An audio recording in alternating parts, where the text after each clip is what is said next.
എല്ലാവർക്കും നമസ്കാരം. ഇന്നത്തെ നമ്മുടെ വീഡിയോ NMMS ആപ്പ് ഉപയോഗിച്ച് KYC അപ്ഡേഷൻ എങ്ങനെ ചെയ്യാം, മേറ്റുമാർ ഈ ആപ്പ് ഉപയോഗിച്ച് ഇത് ചെയ്യുമ്പോൾ എന്തെല്ലാം ശ്രദ്ധിക്കണം എന്നതിനെ സംബന്ധിച്ചാണ്. മഹാത്മാഗാന്ധി ദേശീയ ഗ്രാമീണ തൊഴിലുറപ്പ് പദ്ധതിയിലെ ഒരു സുപ്രധാന അപ്ഡേഷനാണ് ഈ KYC അപ്ഡേഷൻ. തൊഴിലുറപ്പുമായി ബന്ധപ്പെട്ട് നിൽക്കുന്നവർക്കറിയാം, തൊഴിലാളികളുടെ അറ്റൻഡൻസ് എടുക്കുന്ന രീതി എത്രത്തോളം നൂതനവും സുതാര്യവുമാണെന്നുള്ളത്. നാഷണൽ മൊബൈൽ മോണിറ്ററിംഗ് സിസ്റ്റം അഥവാ നമ്മൾ NMMS എന്ന് ചുരുക്കി വിളിക്കുന്ന മൊബൈൽ ആപ്പ് വഴിയാണ് നിലവിൽ തൊഴിലാളികളുടെ അറ്റൻഡൻസ് നമ്മൾ രേഖപ്പെടുത്തുന്നത്. അതിനായി രാവിലെയും വൈകിട്ടും ജിയോ ടാഗ് ചെയ്തിട്ടുള്ള ലൊക്കേഷനിൽ വെച്ച് മേറ്റ് തൊഴിലാളികളുടെ അറ്റൻഡൻസും ഫോട്ടോയും എടുക്കുകയും അത് അപ്ലോഡ് ചെയ്യുകയും ചെയ്യുന്നു. ഈ അപ്ലോഡ് ചെയ്യുന്ന ഓരോ ഫോട്ടോയും ലോകത്തിന്റെ ഏത് ഭാഗത്തിരിക്കുന്ന വ്യക്തികൾക്കും NRGS സൈറ്റിൽ കൂടെ പരിശോധിക്കാവുന്നതും കാണാവുന്നതുമാണ്. നിലവിൽ ഫോട്ടോയോടൊപ്പം അറ്റൻഡൻസ് മാർക്ക് ചെയ്യുന്നതിനുള്ള ഓപ്ഷൻ കൂടെയുണ്ട്. എന്നാൽ KYC അപ്ഡേഷനു ശേഷം NMMS ആപ്പിൽ അറ്റൻഡൻസ് മാർക്ക് ചെയ്യുന്നതിനുള്ള ഓപ്ഷൻ ഇല്ലാതായേക്കാം. ക്യാമറ ഓണാക്കി സ്കാൻ ചെയ്യുന്നതിലൂടെ പ്രസന്റ് ആയവരെ തിരിച്ചറിയുകയും അവരുടെ ആധാറുമായി ബന്ധിപ്പിച്ചിരിക്കുന്ന ബാങ്ക് അക്കൗണ്ടിലേക്ക് വേതനം നേരിട്ട് പോവുകയും ചെയ്യുന്ന രീതി ആയേക്കാം. അറ്റൻഡൻസ് രേഖപ്പെടുത്തുന്നതിനായിട്ടുള്ള NMMS ആപ്പിൽ തന്നെയാണ് നമ്മൾ നേരത്തെ പറഞ്ഞ പോലെ KYC അപ്ഡേഷനും ചെയ്യാനായി സാധിക്കുക. അതിനായി NMMS ആപ്പിന്റെ ലേറ്റസ്റ്റ് വെർഷനായ 3.4.1 ആപ്പ് അപ്ഡേറ്റ് ആക്കിയാൽ മാത്രമായിരിക്കും KYC അപ്ഡേഷൻ ചെയ്യാനുള്ള ഓപ്ഷൻ നമുക്ക് ലഭ്യമാവുക. ലേറ്റസ്റ്റ് വെർഷനായി ആപ്പ് അപ്ഡേറ്റ് ചെയ്യുന്നതിനോടൊപ്പം തന്നെ പ്ലേ സ്റ്റോറിൽ നിന്നും ഫേസ് ഓതന്റിക്കേഷനു വേണ്ടി ആധാർ ഫേസ് RD എന്നൊരു ആപ്പും കൂടി നമ്മൾ ഇൻസ്റ്റാൾ ചെയ്ത് വെക്കേണ്ടതുണ്ട്. ഇതിനുശേഷം NMMS ആപ്പ് തുറക്കുക.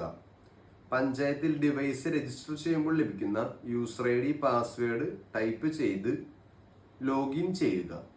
ആദ്യം തുറന്നു വരുന്ന പേജിൽ തന്നെയുള്ള KYC ഓഫ് വർക്കേഴ്സ് എന്നുള്ളത് സെലക്ട് ചെയ്യുക. അപ്പോൾ ഓപ്പണായി വരുന്ന പേജ് ജോബ് കാർഡ് ഡീറ്റെയിൽസ് അടിച്ചു കൊടുത്ത് സെർച്ച് ചെയ്യാനുള്ളതാണ്. സെലക്ട് വില്ലേജ് എന്ന ബോക്സിൽ ടച്ച് ചെയ്യുമ്പോൾ പഞ്ചായത്തിലെ വാർഡുകളുടെ ലിസ്റ്റ് വരികയും അതിൽ നിന്നും ജോബ് കാർഡ് ഹോൾഡേഴ്സിന്റെ വാർഡ് സെലക്ട് ചെയ്യുകയും ചെയ്യാം. അതിനുശേഷം രണ്ടാമത്തെ ബോക്സിൽ സെലക്ട് ജോബ് കാർഡ് എന്നുള്ളിടത്ത് ടച്ച് ചെയ്യുക. ആ വാർഡിലെ മുഴുവൻ തൊഴിൽ കാർഡ് നമ്പറുകളുടെയും ലിസ്റ്റ് തുറന്നു വരും. അതിലെ മുകളിലെ സെർച്ച് ബോക്സിൽ ക്ലിക്ക് ചെയ്ത് ആവശ്യമുള്ള തൊഴിൽ കാർഡ് നമ്പർ അടിച്ച് സെലക്ട് ചെയ്യുക. വാർഡും തൊഴിൽ കാർഡ് നമ്പറും സെലക്ട് ചെയ്തതിനു ശേഷം താഴത്തെ നീല ബോക്സിൽ സെർച്ച് വർക്കേഴ്സ് എന്നുള്ളതിൽ ക്ലിക്ക് ചെയ്യുക. അപ്പോൾ ആ തൊഴിൽ കാർഡിൽ പേരുള്ള വ്യക്തികളുടെ ഡീറ്റെയിൽസ് തുറന്നു വരുന്നതായിരിക്കും. അതിൽ ആ വ്യക്തികളുടെ ആധാർ നമ്പറിന്റെ അവസാന 4 അക്കവും KYC അപ്ഡേഷൻ സ്റ്റാറ്റസ്, അതായത് അപ്ഡേഷൻ ചെയ്തിട്ടുണ്ടോ അതോ ഇനിയും ചെയ്യാനുള്ളതാണോ എന്നുള്ളതും കാണിക്കും. അതുപോലെ തന്നെ ഡീറ്റെയിൽസിന്റെ വലതുവശത്ത് ഗ്രേ വട്ടത്തിന്റെ ഉള്ളിൽ ടിക്ക് ചിഹ്നവും കാണാം.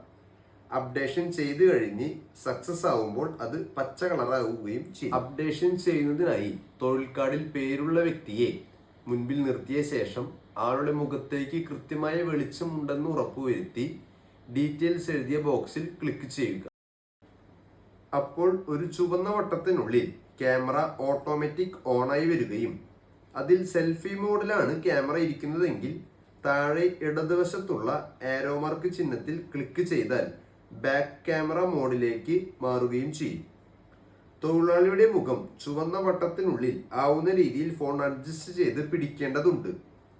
കൃത്യമായി മുഖം വട്ടത്തിനുള്ളിൽ വരുമ്പോൾ ചുവപ്പ് വട്ടം പച്ചയായി മാറുകയും ചെയ്യും. ഡിറ്റക്റ്റായി കഴിയുമ്പോൾ പച്ചവട്ടത്തിൽ ടിക്ക് വരികയും image captured successfully and processing എന്ന് കാണിച്ചതിനു ശേഷം വീണ്ടും ക്യാമറ ഓണായി വരികയും വീണ്ടും സെയിം പോലെ തന്നെ ഫേസ് സ്കാൻ ചെയ്യുമ്പോൾ വീണ്ടും ഡിറ്റക്റ്റ് ആവുകയും തൊഴിലാളിയുടെ പേരും എടുത്ത ഫോട്ടോയും അടക്കമുള്ള ഒരു ബോക്സ് വരികയും ചെയ്യുന്നു.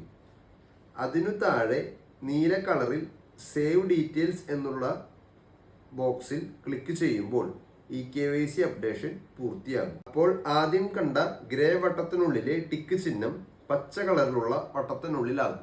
ഈ പറഞ്ഞ രീതിയിൽ പഞ്ചായത്തിലെ തൊഴിൽ കാർഡ് എടുത്തിട്ടുള്ള എല്ലാവരും ഈ അപ്ഡേഷൻ ചെയ്യേണ്ടതാണ്. അതിലെ തന്നെ 3 വർഷത്തിനുള്ളിൽ തൊഴിലുറപ്പ് പ്രവർത്തികളിൽ ഏർപ്പെടുകയോ തൊഴിലുറപ്പിൽ കൂടിയുള്ള ആനുകൂല്യങ്ങൾ ലഭിച്ചിട്ടുള്ളവരോ ആണ് ആ പഞ്ചായത്തിലെ ആക്റ്റീവ് വർക്കേഴ്സ് എന്നുള്ള കാറ്റഗറിയിൽ പെടുന്നവർ.